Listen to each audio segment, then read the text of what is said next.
আজকের আমার এই রেসিপিটা দেখে বানিয়ে নিতে পারবেন একদম রেস্টুরেন্টের মতো চাইনিজ ভেজিটেবল, যেটা রেস্টুরেন্টে গিয়ে খেতে হবে না, একদম বাড়িতেই তৈরি করে খেতে পারবেন। তো চলুন শুরু করা যাক।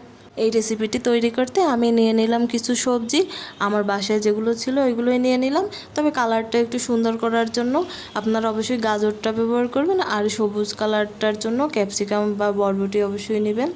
সাথে যে কোনো সবজি নিয়ে নেবেন। পরে চুলাতে কড়াই বসিয়ে সামান্য পরিমাণে একটু তেল দিয়ে নিলাম। একেবারে বেশি তেল দিতে হবে না, অল্প পরিমাণ তেল দিলেই যথেষ্ট। এরপর আমি পেঁয়াজটা আগেই কেটে রেখেছি, ওটা দিয়ে দিলাম। তবে পেঁয়াজটা কিন্তু আমরা কুচি কুচি করে কাটবো না, যে ডিমটা আমি আগেই ফেটিয়ে রেখেছিলাম ওটা দিয়ে দিলাম। এখন ডিমটা ভেজে নেব।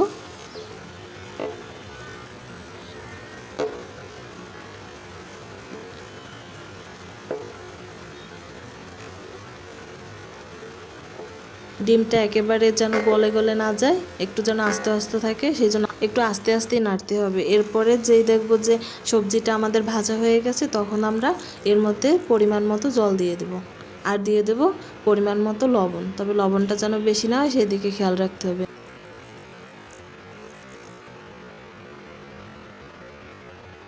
কিছুটা সময় ঢেকে রেখে দিব।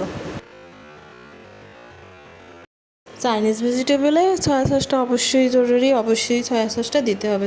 তো এখানে আমি দিয়ে দিলাম 1 কাপের মতো সয়া সস।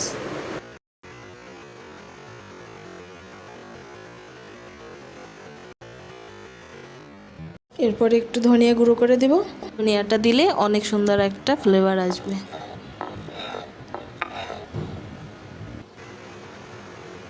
এরপরে দিয়ে দেবো সামান্য পরিমাণ টেস্টি সল্ট। তবে টেস্টি সল্টটা যদি কেউ না খেতে চান, কারণ এটা খাওয়া অনেক ক্ষতি, তো বাদ দিতে পারেন। যখন দেখবো আমাদের সবজিটা সেদ্ধ হয়ে গেছে, তখন আমি এদিকে নিয়ে নেব কিছুটা কর্নফ্লাওয়ার, জলে মিশিয়ে গুলিয়ে নেব। এরপর আস্তে আস্তে করে সবজির ভিতরে দিয়ে দেব। আপনাদের বাসায় কর্নফ্লাওয়ারটা না থাকলে সেক্ষেত্রে আপনারা চালের গুঁড়ো নিতে পারেন, কিংবা ময়দা নিতে পারেন।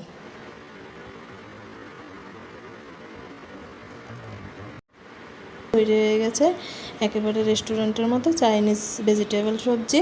তো আপনারা চাইলেই বাসায় একেবারে খুব সহজে, খুব অল্প উপাদানে তৈরি করে নিতে পারেন। তো রেস্টুরেন্টের মতো খাবারগুলো যদি আমরা বাসায় তৈরি করে নিতে পারি, তাহলে রেস্টুরেন্টে কেন যাব? বাসার সবাই যেমন খুশি হবে, তেমনি খরচটাও বেঁচে যাবে, বা অস্বাস্থ্যকর খাবার থেকেও আমরা বাঁচতে পারবো। তো বাসাতেই আমরা তৈরি করে নেব সুন্দর সুন্দর খাবারগুলি। তো আজকে আমাদের মেনুতে এইগুলোই ছিল। তো আমার এই রেসিপিটি ভালো লাগলে অবশ্যই লাইক, কমেন্ট, শেয়ার করবেন। চ্যানেলটিকে অবশ্যই সাবস্ক্রাইব করে দিবেন। ধন্যবাদ সবাইকে। সবাই ভালো থাকুন, সুস্থ থাকুন। দেখা হবে পরের ভিডিওতে।